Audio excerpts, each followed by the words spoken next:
नमस्कार दोस्तों, स्वागत है आप सभी का सीजीपीएससी नॉलेज हब के इस यूट्यूब चैनल पर, जिसको हम क्लियर सीजीपीएससी के नाम से भी जानते हैं। पर आज हम इस पे एक बात करने वाले हैं वन लाइनर क्वेश्चन के बारे में, जो आंसर सहित आपको मिलेगा। ये स्पेशली डेडिकेटेड है सुपरवाइजर वालों के लिए। सारे जो हमारे व्यूअर्स हैं उन्होंने डिमांड किया था कि हम ऐसा कोई क्वेश्चन आंसर सेशन लेके आए जिनसे उनको तैयारी करने में आसानी हो। तो हमने जो है आज एक टॉपिक पकड़ा है केंद्र प्रवर्तित योजना, और यहां से हमने 65 लगभग क्वेश्चन निकाले हैं। इसमें ऐसा मत समझिएगा कि इतने ही क्वेश्चन केंद्र में आएंगे, अभी और भी आएंगे। जितना ज्यादा हो सकता है क्वेश्चन मैं निकाल पाऊं उतना मैं लेकर आ रही हूं। तो हमारे इस सुपरवाइजर परीक्षा का जो अंतिम कर्म युद्ध है, जहां पे आपको सफल होने के लिए पूरी तैयारी करना है, खास करके भाग 1, बाकी भाग 2 से लेकर भाग आप समझ सकते हैं 5 तक के जो क्वेश्चन है, सर एमसीक्यू के माध्यम से या वन लाइनर के माध्यम से या अलग से कोई टॉपिक लाकर समझा रहे हैं। भाग 1 से संबंधित मैं भी वीडियो लाते रहती हूं, और आज मैं वन लाइनर लेके आई हूं। ऐसे आप जो है आपको मिलते रहेंगे, आते रहेगा। प्लीज इसके लिए पीडीएफ की मांग मत करिएगा, ये बहुत ही शॉर्ट नोटिस पर बनाया गया है। इसलिए अगर आप चाहें तो क्वेश्चन को जो है आप प्रति पेज जो है स्क्रीनशॉट करके रख सकते हैं। इसका कोई पीडीएफ नहीं प्रोवाइड किया जा सकेगा, इसके लिए माफ करिएगा, क्योंकि उसमें बहुत टाइम लग जाएगा और अभी आपके पास टाइम बहुत कम है और हमारे पास भी टाइम नहीं है कि हम उसको पीडीएफ में कन्वर्ट करते हैं। इससे अच्छा हम लोग और भी क्वेश्चन ले आए। ठीक है, इस चीज को ध्यान रखिएगा। चलिए हमारा शुरू करते हैं। अगर आप नए होंगे तो सब्सक्राइब जरूर कर दीजिएगा, लाइक कर दीजिएगा, शेयर कर दीजिएगा, कमेंट करके बताइएगा आपको ये जानकारी कैसी लगी। अगर आप अन्य कोई परीक्षा देना चाहते हैं, हॉस्टल वार्डन, फूड इंस्पेक्टर या व्यापम के ग्रेड 3 पटवारी, तो भी हमारे साथ जुड़ जाइए, क्योंकि हम आपके लिए भी एक सेपरेट जो है वीडियो बैचेस के माध्यम से जो है यूट्यूब पर जरूर लाते रहेंगे। चलिए स्टार्ट करते हैं। हमारा पहला क्वेश्चन जो कि पोषण अभियान से आ रहा है। पोषण अभियान का शुभारंभ कहां पर से किया गया है, यानी कि जगह पूछ रहा है। तो याद रखना है आपको, झुंझुनू राजस्थान। जितने लोग मेरे साथ इस वीडियो को देख रहे हैं, कमेंट भी आप कर सकते हैं प्रति क्वेश्चन के साथ आंसर लगाकर, अगर आपको पता है। दूसरा क्वेश्चन हमारा आता है इसी में, पोषण अभियान का शुभारंभ किस तिथि को किया गया है, इस तरीके से भी पूछ सकता है। तो याद रखिएगा 8 मार्च 2018 अंतरराष्ट्रीय महिला दिवस के अवसर पर किया गया था। थर्ड क्वेश्चन है हमारा, पोषण अभियान किसके द्वारा शुरू किया गया था, यानी कि शुभारंभ किसने किया था। तो हमारे शुभारंभकर्ता मिलते हैं प्रधानमंत्री नरेंद्र मोदी जी। तत्कालीन प्रधानमंत्री भी रहते हैं, वर्तमान में भी हैं। तो आपको ये 3 क्वेश्चन एक पेज में दिखेगा। ऐसे ही 3-3 क्वेश्चन का है, तो 3-3 क्वेश्चन खत्म होते ही आप स्क्रीनशॉट करके रख सकते हैं। तो आपको पीडीएफ की जरूरत नहीं पड़ेगी। पीडीएफ बनाने में 2 से 3 घंटे का समय एक्स्ट्रा वेस्ट होता है, तो उससे अच्छा हम जो है तैयारी करवाने के लिए नई नई चीजें ले आए। तो इसको बिल्कुल ध्यान रखिएगा। चलिए, और पूरा याद रखिएगा, सारे पीडीएफ मैंने डिटेल वाला दिया हुआ है, वहीं से मैंने क्वेश्चन को छांटा है, तो आप उसमें से भी देख सकते हैं। हमारा चौथा क्वेश्चन आता है, पोषण अभियान को वित्तीय वर्ष 2018-19 में देश के सभी राज्यों में कितने वर्ष में लागू करने का निर्णय लिया गया है। यह निर्णय वित्तीय वर्ष 2018-19 में लिया गया कि देश के सभी राज्यों में इसको लागू करना है। तो कितने वर्षों में? आगामी 3 वर्षों का लक्ष्य है। आगामी 3 वर्षों में इसको पूरे संपूर्ण राज्यों के सभी जिलों में यह लागू किया जाएगा। उसके अलावा 5वां क्वेश्चन है, पहले चरण पे पोषण अभियान में राज्य बोलेंगे तो छत्तीसगढ़ राज्य के कितने जिलों को लिया गया था। ये सारे मैंने पढ़ाए हुए हैं। 12 जिले लिए गए थे प्रथम चरण में, ध्यान रखिएगा। उसके बाद आपको याद रखना है द्वितीय चरण में वर्ष 2018-19 से कितने और जिलों को पोषण अभियान के तहत शामिल किया गया। वित्तीय वर्ष 2018-19 में बोला गया कि छत्तीसगढ़ के अन्य और कितने जिले हैं, छत्तीसगढ़ से बात कर रहे हैं ये, उनको शामिल किया गया। तो बाकी जो बचे 15 थे उनको शामिल किया गया, और 15 और 12 होते हैं कितने? 27। अब 28वां जो जिला जो जीपीएम है, वहां पे बाद में अपने आप ही लागू हो जाएगा। मतलब समझ सकते हो आप, वर्तमान में सभी जिलों में अभी लागू है। उसके बाद 7वां क्वेश्चन है, पोषण अभियान का लक्ष्य क्या है। तो पोषण अभियान का लक्ष्य, ये क्वेश्चन वन लाइनर का नहीं है, ये कॉन्सेप्चुअल क्वेश्चन है, जो आपको उसको कूट में दे सकता है या अलग अलग ऑप्शन में फिर उपरोक्त सभी करके दे सकता है। इसका लक्ष्य में ध्यान रखिएगा, 0 से 6 वर्ष आयु समूह के जो बच्चे हैं और गर्भवती महिलाएं हैं या धात्री महिलाएं हैं, उनमें जो पोषण स्तर है उसमें, या कुपोषण स्तर बोल सकते हैं आप, ज्यादा बेटर अच्छा वर्ड रहेगा कुपोषण स्तर। कुपोषण स्तर को जो है चरणबद्ध तरीके से प्रति वर्ष 2% की कमी करते हुए 3 वर्षों में 6% तक की कमी करेंगे। तो इसको कूट में दे सकता है आपसे। पोषण अभियान का निम्नलिखित में से लक्ष्य है। पहला कूट रहेगा 0 से 6 वर्ष की आयु के बच्चों को कुपोषण से मुक्त करना। दूसरा कूट रहेगा गर्भवती महिलाओं को कुपोषण से मुक्त करना। तीसरा क्या रहेगा, धात्री महिलाओं को में विद्यमान कुपोषण से मुक्त करना। या फिर ऐसा भी ले सकता है बड़ा कूट बना के कि 0 से 6 वर्ष आयु समूह के बच्चे, गर्भवती महिलाएं एवं धात्री महिलाओं में विद्यमान कुपोषण को चरणबद्ध तरीके से प्रतिवर्ष 2% की कमी लाते हुए 3 वर्षों में 6% तक की कमी करना। तो अलग अलग कूट दे सकता है। इसमें से पूछेगा सही कूट क्या है, गलत कूट क्या है।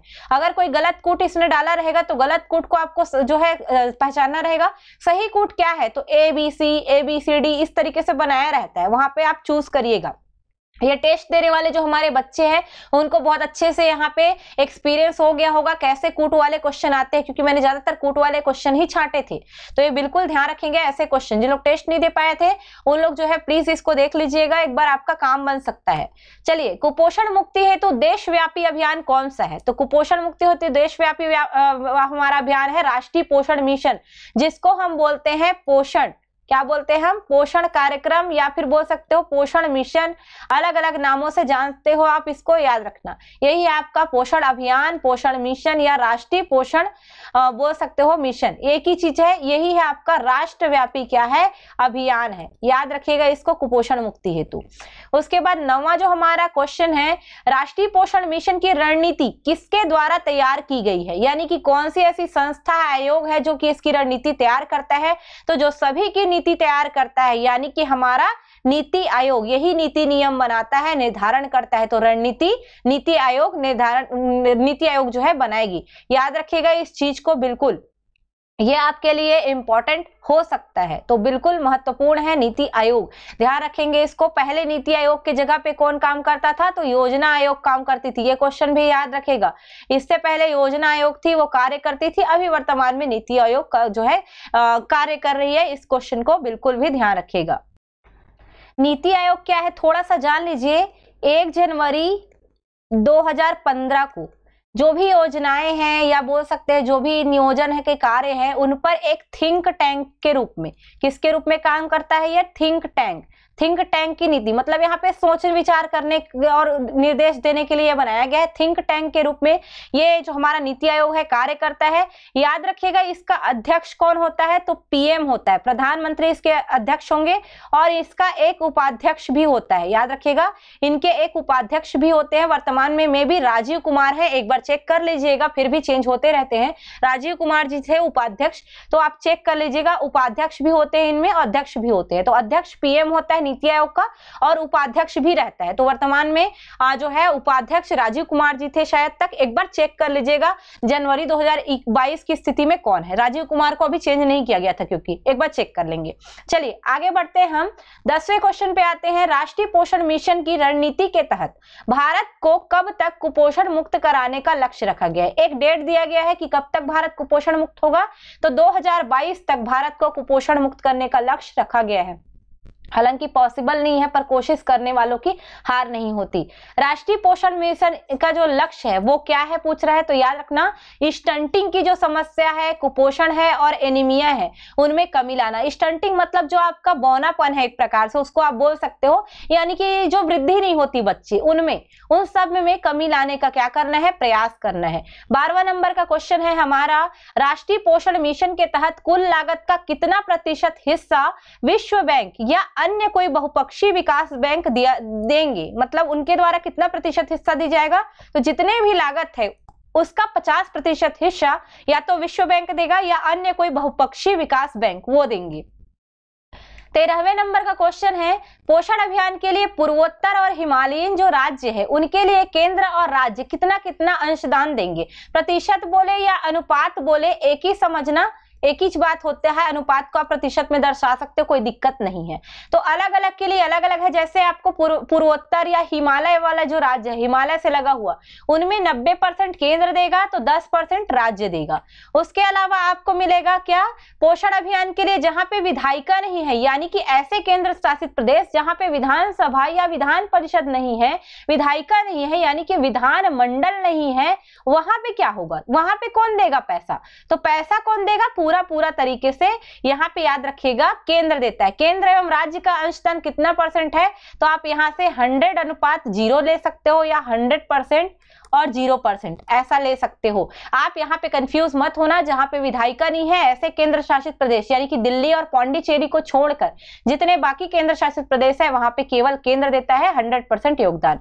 15वें नंबर का क्वेश्चन है, सामान्य राज्यों में यानी इन सभी को हिमालयन, पूर्वोत्तर और ये बिना विधायिका वाले केंद्र शासित प्रदेशों को छोड़कर बाकी जितने राज्य है, इसमें केंद्र शासित प्रदेश भी आएंगे, इनके लिए पोषण अभियान हेतु केंद्र और राज्य का अंशदान कितना है। इसमें दिल्ली आएगा, दिल्ली के अलावा पौंडीचेरी, इन दोनों केंद्र शासित प्रदेशों को इसमें शामिल करोगे और बाकी राज्य जहां पे विधायिका है, तो इनमें कितना % योगदान देगा, तो 60% केंद्र देगा, 40% राज्य देगा, यानी कि 60:40 का योगदान रहेगा। ये ध्यान रखना इस चीज को। यहाँ पे हिमालयन है या पूर्वोत्तर है तो 90:10 या 90% 10% ऐसा, और अगर जहां पे विधायिका नहीं है ऐसे केंद्र शासित प्रदेश में केवल केंद्र का रहेगा 100%, और ऐसे राज्य जहां पे विधायिका है इसमें दिल्ली, पौंडीचेरी केंद्र शासित प्रदेश भी आएंगे, यहाँ पर 60:40 या 60% केंद्र, 40% आपका राज्य का अनुदान रहेगा या अंशदान रहेगा पोषण अभियान के लिए।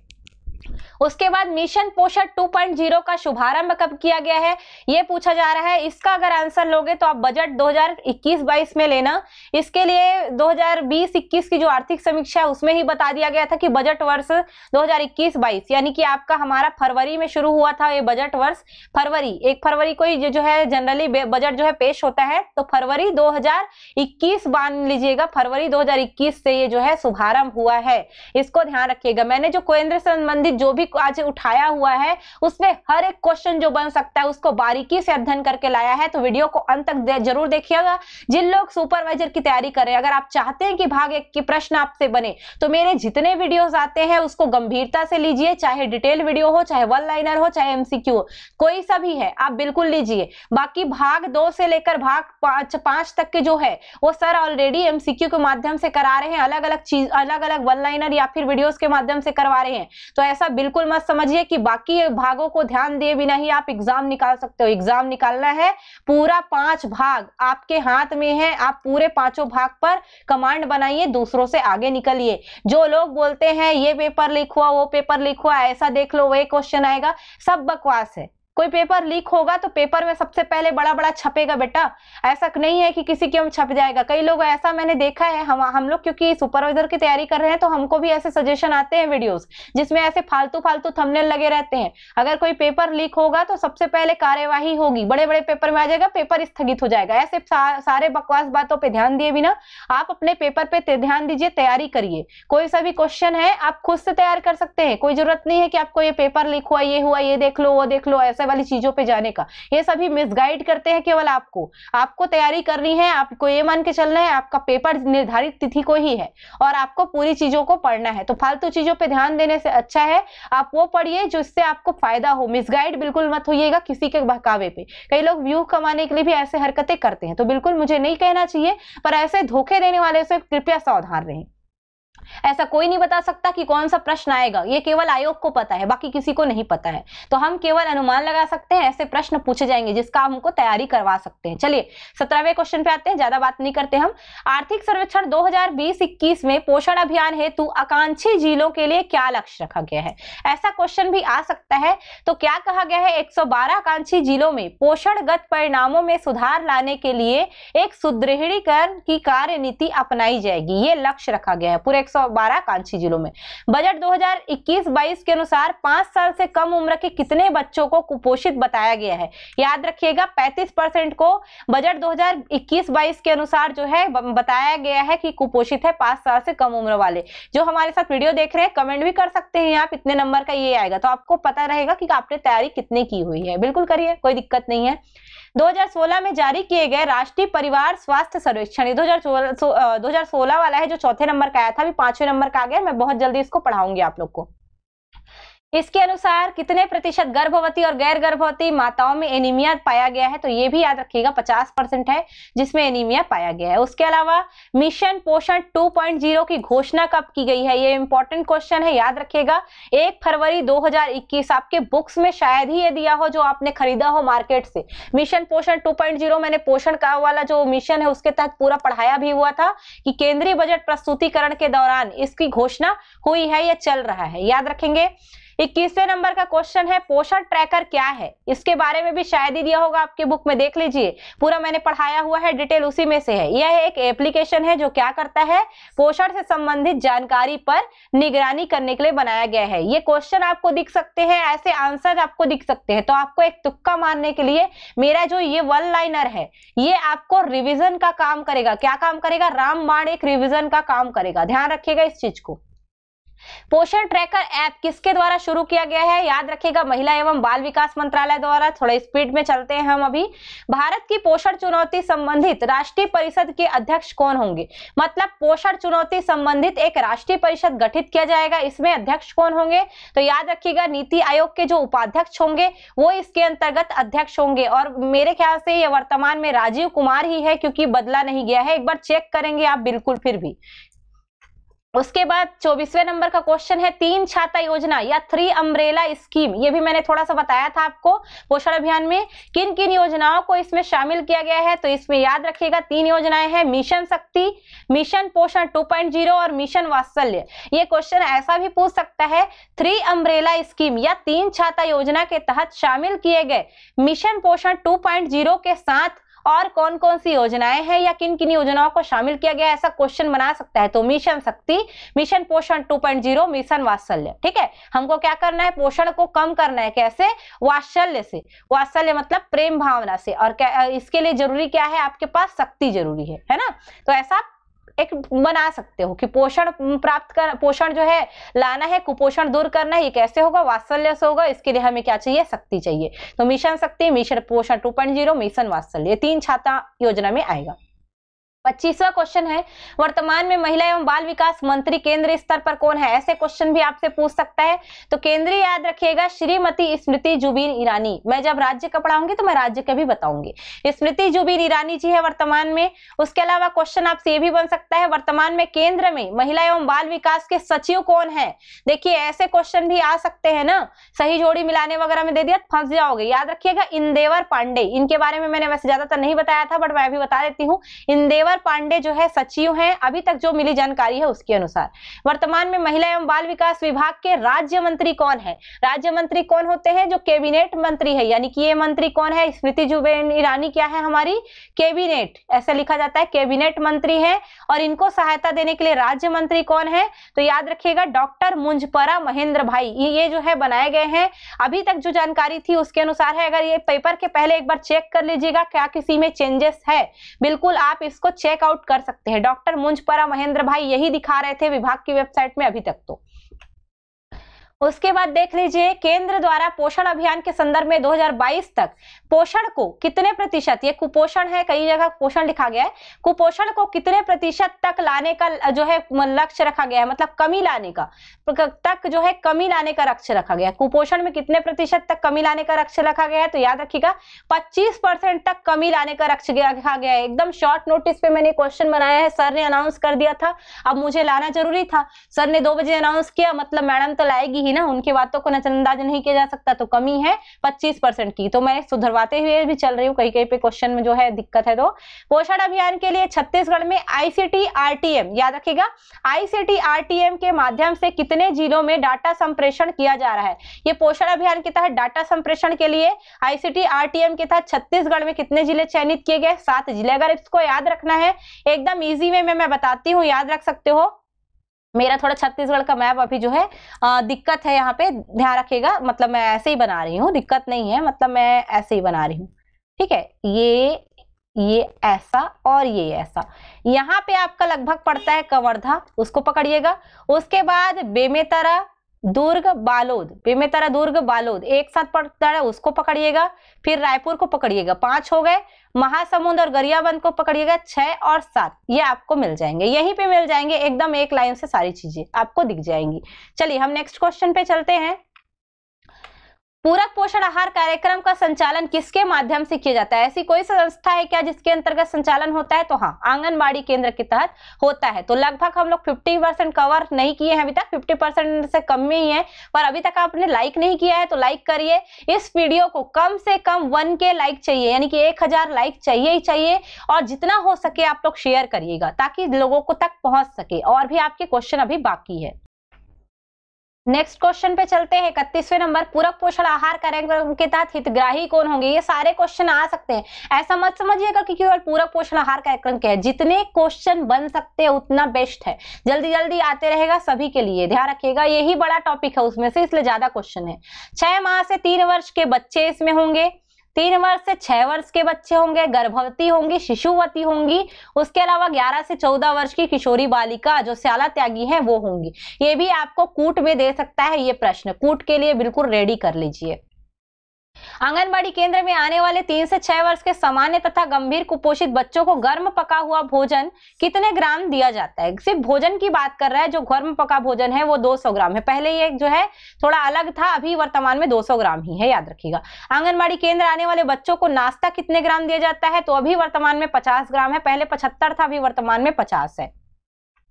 उसके बाद 3 से 6 वर्ष की आयु के गंभीर कुपोषित बच्चों को गर्म भोजन और नाश्ता की अतिरिक्त जो रेडी टू ईट फूड है वो कितना ग्राम दिया जाता है? किसके लिए? घर ले जाने के लिए। तो याद रखिएगा, गंभीर कुपोषित जैसे बच्चा है तो उसको 450 ग्राम का अतिरिक्त फूड दिया जाता है रेडी टू ईट के आहार के रूप में।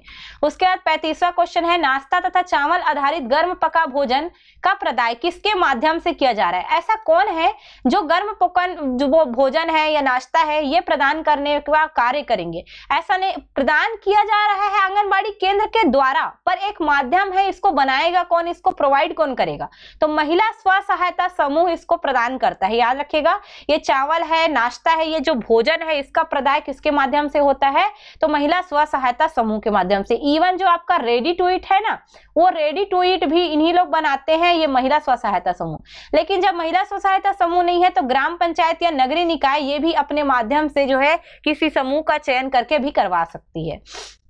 6 माह से 3 वर्ष के सामान्य या मध्यम बच्चों को कितने ग्राम रेडी टू ईट फूड प्रदान किया जाता है? पैकेट दिया जाता है, कितने ग्राम का रहता है? 6 माह से 3 वर्ष के बच्चों को 750 ग्राम का। तो ये भी ध्यान रखिएगा, 750 ग्राम का फूड का पैकेट उनको दिया जाएगा 6 माह से 3 वर्ष में। 6 माह से 3 वर्ष के जो सामान्य मध्यम बच्चे, इनको प्रतिदिन कितने ग्राम का रेडी टू ईट फूड आवश्यक है? तो प्रतिदिन के हिसाब से बोल रहा है तो 125 ग्राम। और जो प्रति पैकेट बोला है, यानी कि टोटल प्रतिदिन के मान से टोटल कितना ग्राम का फूड का पैकेट दिया जाएगा, तो पैकेट आपने अभी ही देखा है जो रहेगा 750 ग्राम। कैसे इसको कर सकते हो? 750 में 6 से भाग दीजिएगा, 125 ग्राम पर डे का याद आ जाएगा आपको। रेडी टू ईट प्रतिदिन के मान से टेक टू होम राशन के अंतर्गत सप्ताह के कितने दिन के लिए दिया जाता है? मतलब एक सप्ताह में कितने दिन के लिए रेडी टू ईट दिया जाएगा? टेक टू होम में 6 दिन के लिए, चाहे किसी का भी पूछे जाए 6 दिन के लिए ही दिया जाएगा। रेडी टू ईट प्रतिदिन के मान से टेक टू होम राशन के अंतर्गत वर्ष के कितने दिन के लिए दिया जाएगा? तो ऐसा मत कहिएगा कि कई बार तो मंगलवार ज्यादा होता है तो हम ज्यादा दे देते हैं, ऐसे कार्यकर्ता लोग बोल सकते हैं। जैसे एक मेरी रिलेटिव है वो हमेशा बोलती है, पर ऐसा नहीं है। एक सामान्य मान है 300 दिन, एक सामान्य है कि 300 दिन का पोषण आवश्यक होता है करके। मेरी तबीयत थोड़ी ठीक नहीं है इसलिए मैं फेस नहीं ऑन की हूँ, तो कृपया इसके लिए माफ करिएगा। ज्यादा से ज्यादा लाइक करिएगा, शेयर करिएगा, और नए होंगे तो बिल्कुल सब्सक्राइब कर लीजिए। हम ऐसे वीडियोस और भी बहुत सारे लाने वाले हैं। और इसके बाद भी अगर आप जो ये सुपरवाइजर एग्जाम होता है उसके बाद भी आप हमारे साथ जुड़े रहिएगा, वीडियोस आपकी आते रहेंगी जिससे आपकी बाकी परीक्षाओं की तैयारी होती रहेगी। और आगे चल के सुपरवाइजर का जब पोस्ट आएगा तो वहां पे आप दे पाओगे। एक दिन की या एक हफ्ते की तैयारी, एक महीने की तैयारी में जो है पूर्णतः आप तैयारी नहीं कर पाते हो, इसलिए आप पूरा साल भर तैयारी करोगे और आप नेक्स्ट टाइम के लिए खुद को प्रिपेयर करोगे। तो बिल्कुल रेडी रहिएगा, जुड़े रहिएगा। चलिए, 6 माह से 3 वर्ष के गंभीर कुपोषित बच्चों को कितना ग्राम रेडी टू ईट फूड का पैकेट दिया जाना है?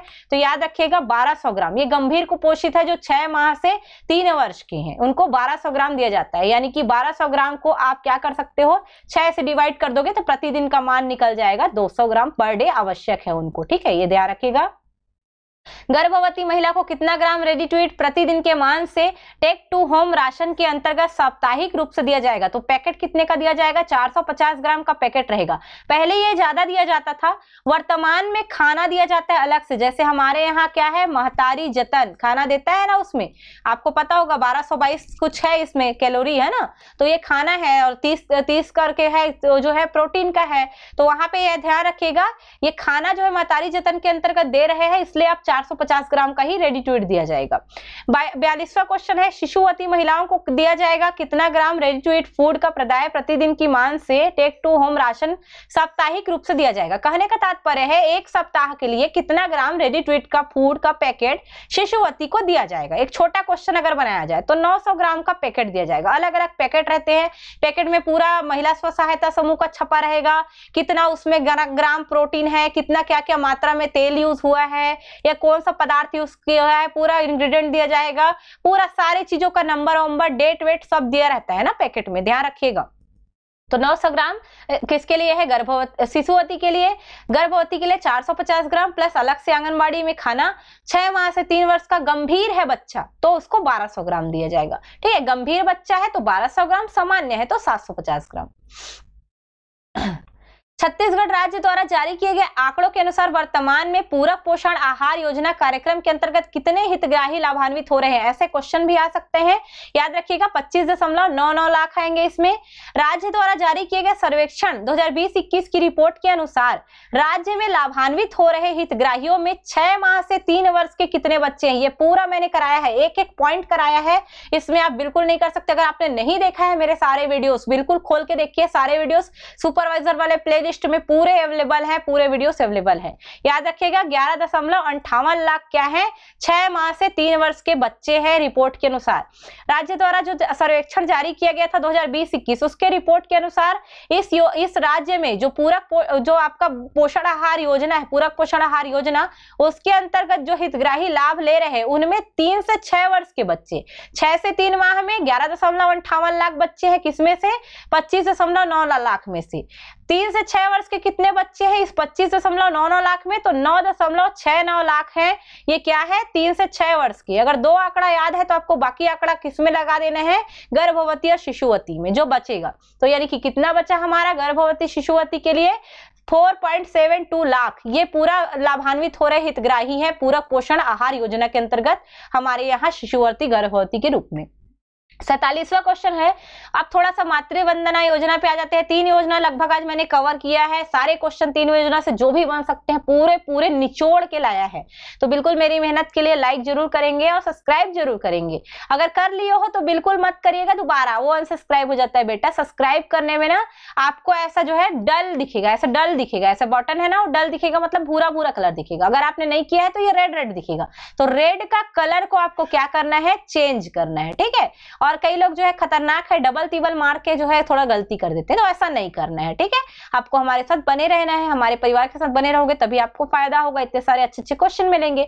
चलिए, मातृ वंदना योजना के अंतर्गत लाभ प्रदान किनको किया जाएगा? तो ऐसे महिलाओं को जो गर्भवती है या स्तनपान करा रही है उनके पहले जीवित जन्म पर दिया जाएगा, मतलब पहला जीवित बच्चा जब उनको होगा तभी दिया जाएगा, बाकी पे नहीं दिया जाएगा, ध्यान रखेंगे। प्रधानमंत्री मातृ वंदना योजना देश के सभी जिलों में कब से लागू है? तो ये भी याद रखिएगा 1 जनवरी 2017 से।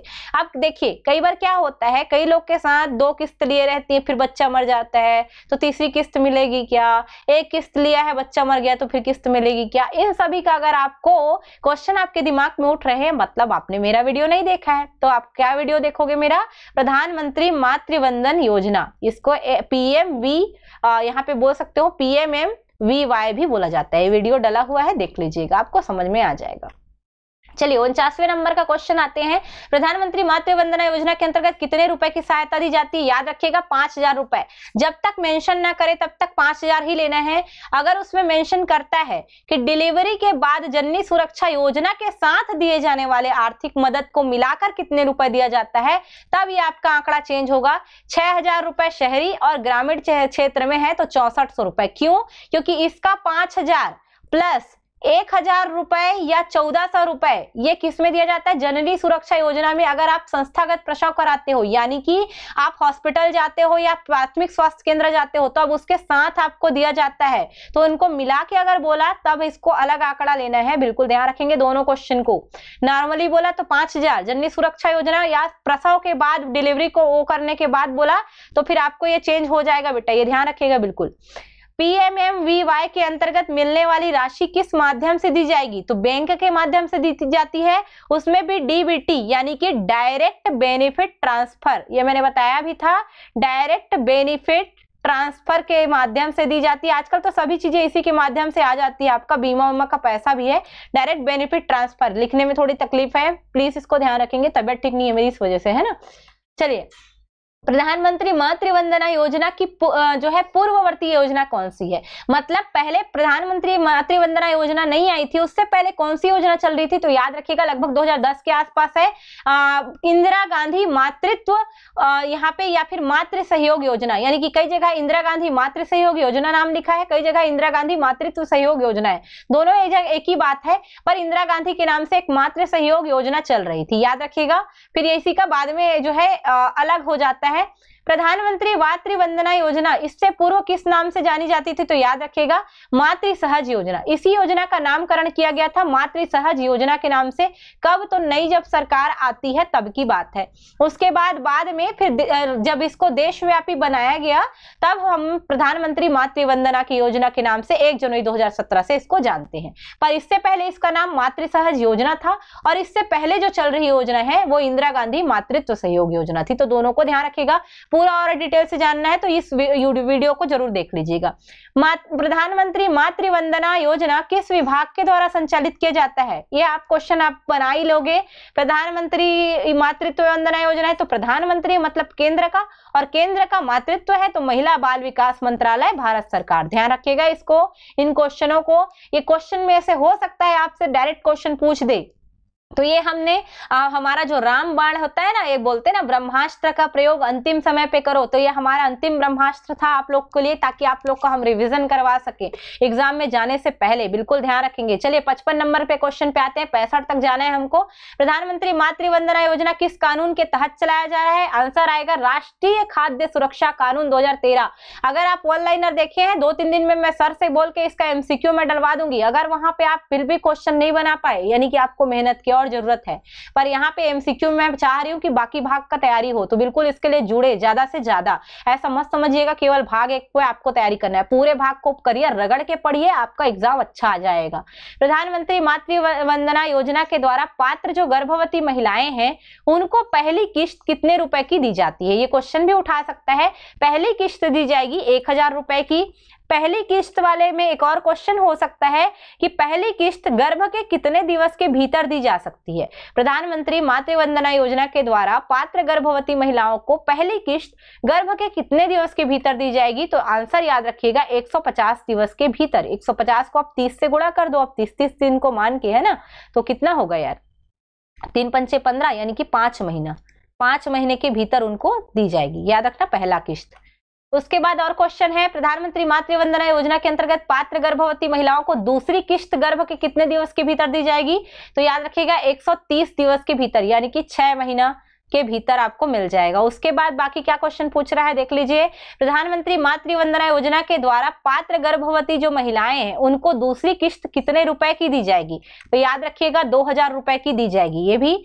उसके अलावा हमारा जो 60वां नंबर का क्वेश्चन है, प्रधानमंत्री मातृ वंदना योजना के द्वारा पात्र गर्भवती महिलाओं को तीसरी किश्त कितने रुपए की दी जाएगी? तो ये भी 2000 रुपए की दी जाएगी। अगर ये प्रसव के तुरंत बाद दिया जाता है तो 1000 या 1400 रुपए इसके साथ जननी सुरक्षा योजना का दिया जाएगा। पर प्रधानमंत्री मातृ वंदना योजना के अंतर्गत का पैसा नहीं रहता, वो जननी सुरक्षा योजना का है, जो आपका JSY जननी सुरक्षा योजना चलती है ना, उसके अंतर्गत दिया जाता है वो पैसा। चलिए 61वां क्वेश्चन है, प्रधानमंत्री मातृ वंदना योजना के द्वारा पात्र गर्भवती महिलाओं को जननी सुरक्षा योजना का लाभ संस्थागत प्रसव कराने के बाद कितने रुपए आर्थिक सहयोग के रूप में दिए जाते हैं? मतलब बोल रहा है प्रधानमंत्री मातृ वंदना योजना के द्वारा ही दे देता है, पर जननी सुरक्षा योजना का लाभ कितने रुपए का दिया जाएगा संस्थागत प्रसव कराने पर? तो 1000 शहरी है तो और 1400 है तो ग्रामीण। याद रखिएगा जननी सुरक्षा योजना में ये दिया जाएगा। संस्थागत प्रसव कराइए, पैसा पाइए।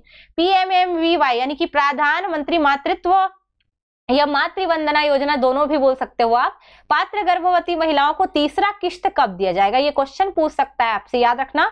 प्रसव के बाद और शिशु का पहला टीकाकरण चक्र पूरा हो जाएगा जब जो आपका BCG और जो हेपेटाइटिस B वगैरह का जो टीका है ना, वो पहला टीकाकरण वगैरह जब पूर्ण होता है तब दिया जाता है ये पैसा। प्रधानमंत्री मातृ वंदना योजना का लाभ लेने के लिए गर्भवतियों को कौन सी 2 जानकारियां स्वास्थ्य केंद्र को देना अत्यंत आवश्यक है? वैसे तो बहुत सारी जानकारी मांगता है, पर कौन सी ऐसी 2 जानकारी है जिसको देना बहुत ज्यादा जरूरी है? याद रखिएगा आधार कार्ड और खाता नंबर, ये दोनों ही बहुत ज्यादा इंपॉर्टेंट है। हमारा 64वां नंबर का क्वेश्चन है, प्रधानमंत्री मातृ योजना का लाभ उठाने के लिए गर्भावस्था हेतु कौन सी तारीख को मान्य किया गया है? यानी कि गर्भावस्था को जानकारी के लिए कौन सी तारीख को माना जाएगा? तो आपका जब अंतिम मासिक धर्म होए रहेगा उसी को माना जाएगा, जिसको ओलंपिक भी कहा जाता है। अब कई लोग के साथ क्या होता है कि गर्भ धारण करने के बाद भी मासिक धर्म आते रहता है, तो जब तक रुक नहीं जाता तब तक का वो लेगा ही, अंतिम मासिक धर्म को ही मानेगा। इसके कारण ना जो आपका जो कई लोग मेरे से पूछ रहे थे 730 दिवस क्यों है, तो 365 वो मिलाकर इसीलिए दिया गया है। ये ओलंपिक कई लोग का दिक्कत रहता है, इस वजह से है। चलिए ध्यान रखिएगा, प्रधानमंत्री मातृ वंदना योजना का हेल्पलाइन नंबर क्या है? ये आंसर याद रखिएगा 011-2338-2393। अगर इसको याद नहीं होता तो आप ऐसा भी याद कर सकते हो। 1 मिनट इसमें ध्यान रखिएगा, रुकिएगा एक चीज के लिए। ये सही है, मुझे लग रहा था 83 वाला, मैंने चेक कर लिया है। ये 011-2338-2393 है। अगर इसको याद करना है तो आप कर सकते हैं 011-2338-2393। ठीक है, 2338-2393 ऐसा याद कर लीजिएगा, हो जाएगा। यहाँ तक आपका 65 क्वेश्चन है। कल से 66 नंबर के क्वेश्चन से शुरू होगा, याद रखना। मैं इसलिए इसको नंबर को ले रही हूँ, हम लोग भी देखते हैं हम लोग कितने 1 लाइनर क्वेश्चन करा पाते हैं। तो ये ऐसे ही चालू रहेगा आपका, कल भी इतने सारे क्वेश्चन हम लेके आएंगे। बिल्कुल जुड़े रहिएगा। नए होंगे तो कलर चेंज कर दीजिएगा सब्सक्रिप्शन ऑप्शन का, अगर लाल दिख रहा होगा तो ब्राउन कर दीजिएगा, अगर ब्राउन है तो करने की जरूरत नहीं है। लाइक करिएगा, कमेंट करके बताइएगा आपको मेरी जानकारी कैसी लगी और आपके लोग के लिए डेडिकेटेड है जो आप लोग मांग कर रहे थे। तो इस दृष्टि को ध्यान में रखकर आप लोग बिल्कुल MCQ में जोड़िए और अपने जो बाकी भाग है उनकी तैयारी को स्ट्रॉन्ग करिए, बिल्कुल 8 बजे रोज रात को जुड़कर। ध्यान रखिएगा, हो सकता है कल मेरा वीडियो या नेक्स्ट डे मेरा वीडियो 2 बजे आए, तो इसके लिए बिल्कुल वेट करिएगा, इंतजार करिएगा। चलिए अभी के लिए विदा लेते हैं, धन्यवाद।